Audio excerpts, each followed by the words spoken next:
O maior bem que podemos fazer em prol da doutrina espírita é a sua divulgação. Emmanuel. www.radiofraternidade.com.br, a emissora do bem na internet. 24 horas ligadas em você.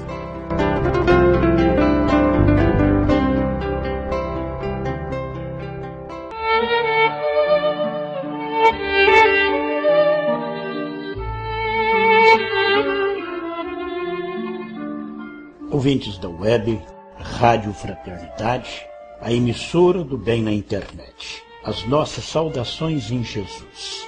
A partir de agora, o nosso programa focaliza o trabalho do nosso companheiro Públio Carísio de Paula, da vizinha cidade de Araguari. Ele produziu um CD no qual ele conta histórias, fatos e parábolas do Evangelho de Jesus, trazendo para cada um desses relatos uma interpretação racional em linguagem simples e atualizada, linguagem acessível ao entendimento de cada um de nós. Vamos então à história de hoje na palavra de Públio Carísio de Paula. O obsediado gadareno.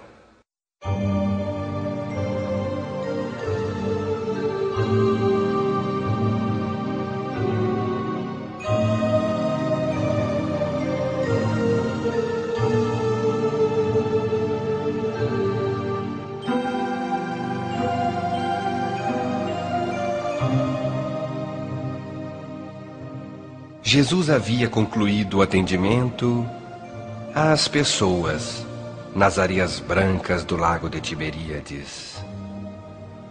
Aquele recanto em especial fora eleito por ele para cantar as esperanças, para iluminar os corações e abençoar as almas. Quantos haviam recuperado a vista e agora podiam vislumbrar os matizes da natureza? Outros recuperaram a audição e agora registravam os sons melodiosos do dia. Tantos foram assistidos em suas necessidades. Após o grande número de atendimentos e socorros, o mestre manifestou o desejo de ir à outra margem. Solicitou a Simão que preparasse o barco, e os discípulos embarcaram para acompanhá-lo. As águas piscosas do mar da Galileia, com os seus 21 quilômetros por 11 e 40 metros de profundidade, era o local de trabalho de centenas de homens. Simão Pedro conhecia muito bem aquelas águas. Jesus havia-lhe ordenado para que se dirigisse a Gadara, na Decápole. Algumas horas depois, estavam eles aportando nas areias do outro lado. Jesus ficou em silêncio durante todo o percurso e os discípulos não ousaram rompê-lo. O mestre caminhava adiante, subindo as escarpas do relevo acidentado.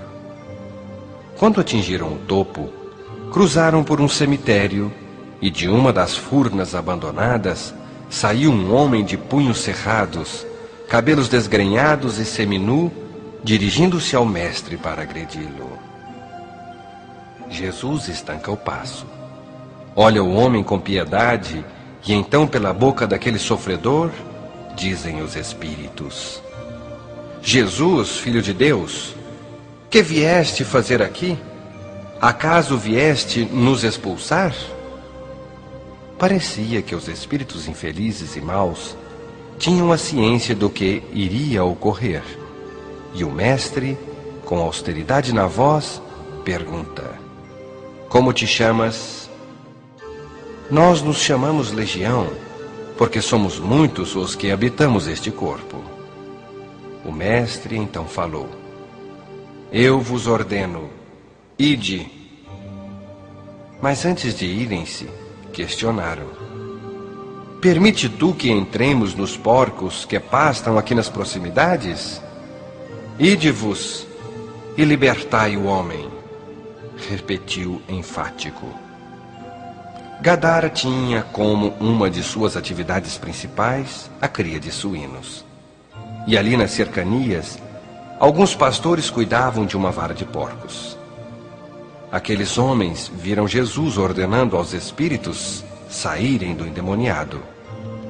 Sem que pudessem controlar, os animais saíram em desabalada correria e lançaram-se no precipício, morrendo nas pedras lá embaixo. Um dos pastores foi à cidade informar o acontecido. O ex-obsediado gadareno, diante de Jesus, retoma a lucidez. Sente a fraqueza física enquanto as gentes começam a se ajuntar na porta da cidade. Vêem diante do mestre, agora lúcido, o antigo alienado. Todos o temiam, porque arrebentava os grilhões que lhes atavam as mãos e os pés, e disputava com as feras selvagens os restos de animais mortos. Expulsaram-no da comunidade por isso. Jesus ordenou que voltasse à cidade e se apresentasse à família. E quando o mestre se dirigiu à multidão, disseram-lhe: Nós não te queremos, Nazareno. O que poderá a Galileia nos ofertar? Vai daqui, Nazareno. Eu vos trouxe. Nós não queremos ouvir, mas vai. Já não basta o prejuízo que nos deste matando os nossos animais? Jesus compreendeu que ainda não era a hora. Aqueles homens e mulheres não podiam entender a sua palavra. Rodou nos calcanhares, passou pelos discípulos, e estes o seguiram apreciadamente. Os gadarenos aproximaram-se das rochas e viram quando o mestre e os discípulos entraram de novo na barca, lá embaixo, e partiram. O que ele queria nos dizer? Perguntou um curioso.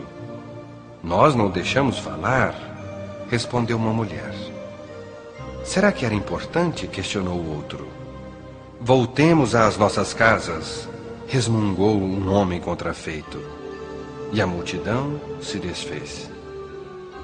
Algumas semanas depois, quando Jesus estava em Cafarnaum falando da Boa Nova, apareceu um homem de face sofrida e olhos brilhantes, junto da assembleia de ouvintes.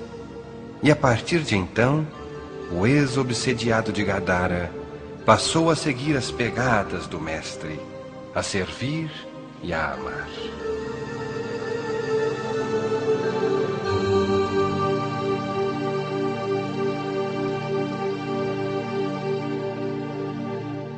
Eis agora o comentário de Públio Carísio de Paula. As situações do cotidiano muitas vezes levam-nos a estados de desequilíbrio emocional e psicológico. As influências do meio são inegáveis e representam expressiva porcentagem dos estados mórbidos que afligem grande soma de pessoas na humanidade. O meio, no entanto, não é o resultado do desequilíbrio e perturbação do próprio homem. O homem e a mulher são seres integrais, são o resultado de todas as experiências vividas, suas realizações e frustrações, medos e certezas, sucessos e insucessos, alegrias e tristezas, formando em seu mundo íntimo um universo à parte. Atualmente, inúmeras literaturas na área psicológica e de visão espírita contribuem de maneira efetiva com os que sofrem transtornos e dificuldades pessoais.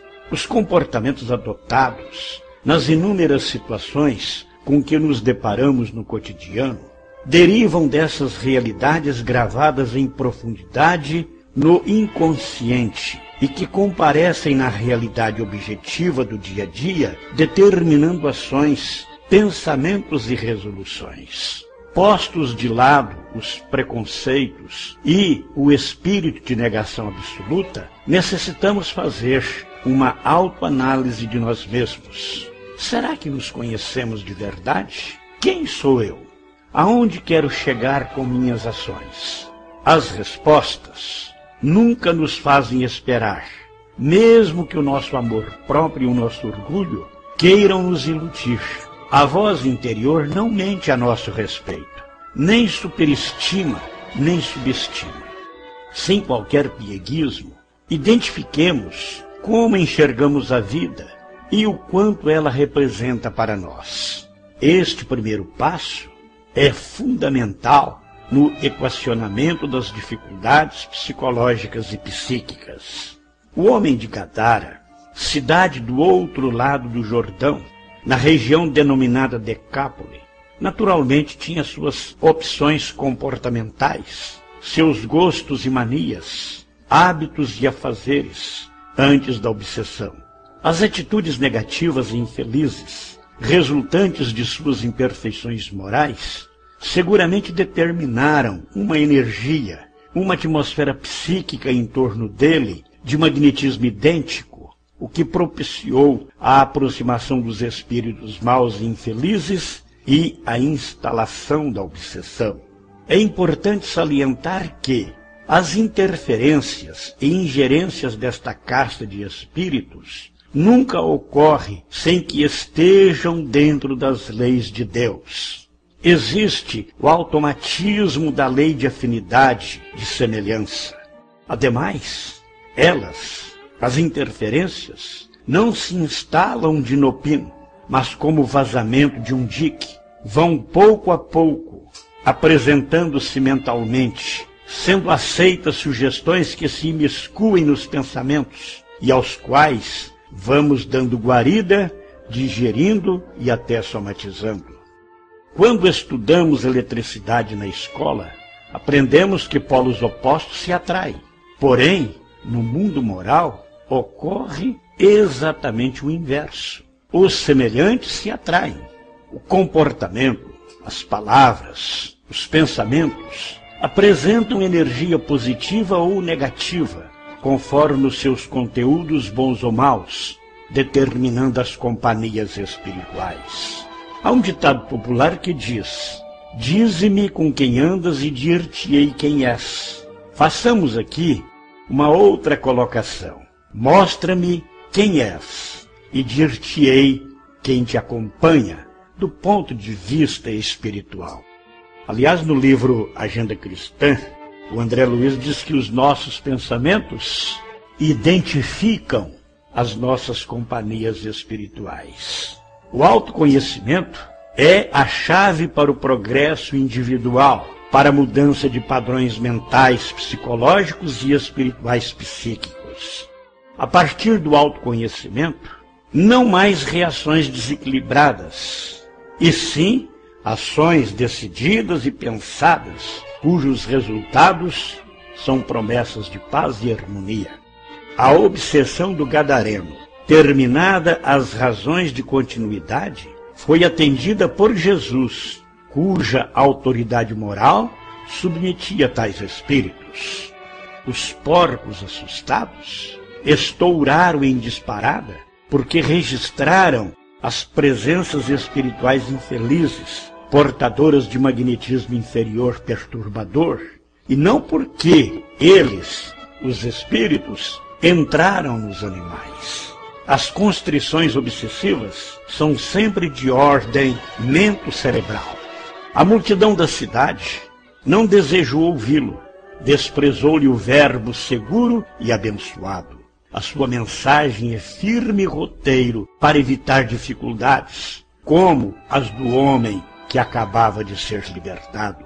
A adoção de sua ética de comportamento, reunida em os evangelhos, tem efeitos preventivos, preservando o homem ou a mulher, esforçado de dificuldades mil.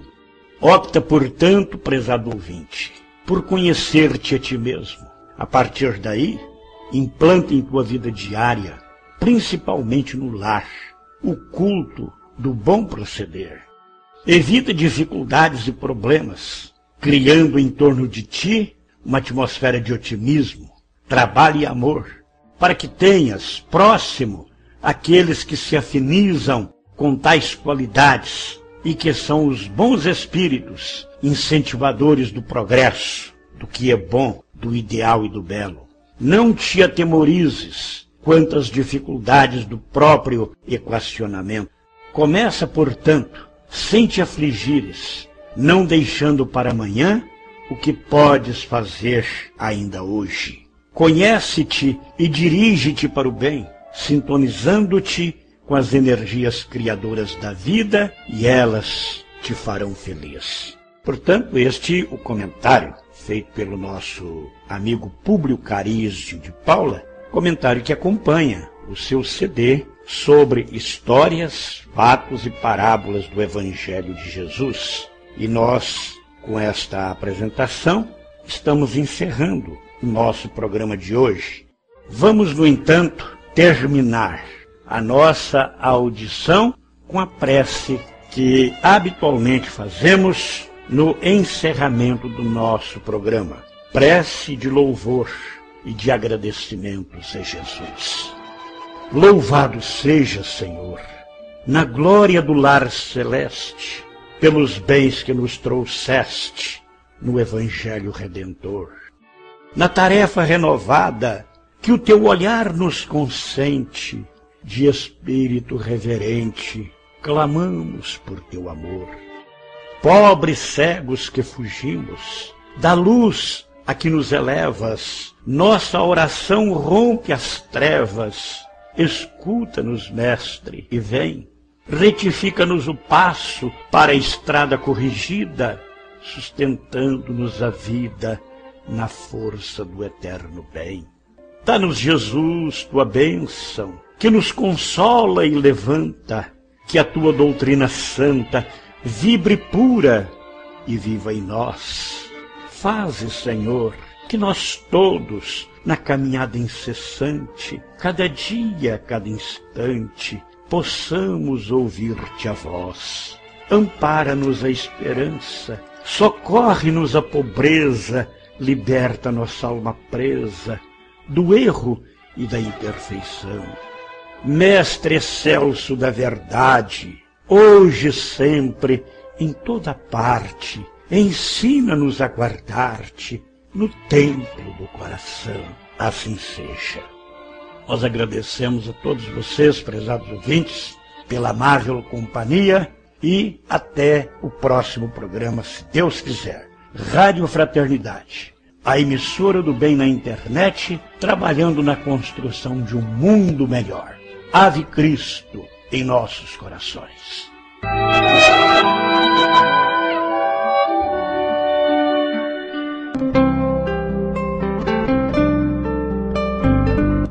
O maior bem que podemos fazer em prol da doutrina espírita é a sua divulgação. Emmanuel.